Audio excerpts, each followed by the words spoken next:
तपाईँले plus टूको syllabus पढ्दै गर्दाखेरि तपाईँलाई घाटा त डेफिनेटली हुनेवाला त थिएन, त्यही पनि तपाईँलाई चाहिँ त्यो इन्ट्रेस्ट चाहिँ लागेन के चाहिँ मेरो टार्गेट यो नै हो, म यही नै गर्छु, म चाहिँ आफ्टर प्लस टू चाहिँ मैले मेहनत गर्छु भन्ने चाहिँ प्लान गर्नुभएको थियो कि के थियो? मेरो के थियो, मलाई पहिला मतलब 10 क्लास पास गरेँ नि, यति त आइडिया भइसकेको थियो कि यो सर्टिफिकेटको मेरो लाइफमा केही कामै छैन। म त्यो सर्टिफिकेट लिएर साथीहरूले देखाउने मात्र हो, रिलेटिभ्सलाई देखाउने मात्र हो कि हेर भाइ तेरोभन्दा सुपेरियर छु, यति मार्क ल्याएको छु। यो प्लस टूको जिपिएले मलाई थाहा थियो यसको केही वास्तै छैन, यो गएर मलाई त्यो मेडिकल कलेजमा एडमिसन दिने होइन। त्यही भएर मैले पुरै छोडिदिएको थिएँ, मलाई चाहिएन, मैले मात्र पास भए पुग्छ।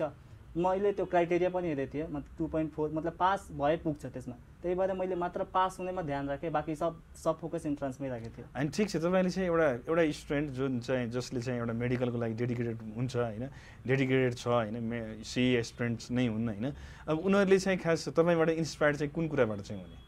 तपाईँले चाहिँ अब के भन्नुहुन्छ उनीहरूलाई चाहिँ कि कसरी पढ्ने? तपाईँको जिपिए चाहिँ कति आएको थियो पहिलो कुरो त्यहाँबाट छ? 12 क्लासको 3.34 थियो। 3.34 पनि तपाईँले मेहनतै अलिअलि त गर्नुभएको थियो, तर त्यति धेरै आफ्नो 100% दिनुभएको चाहिँ होइन भन्नुभयो।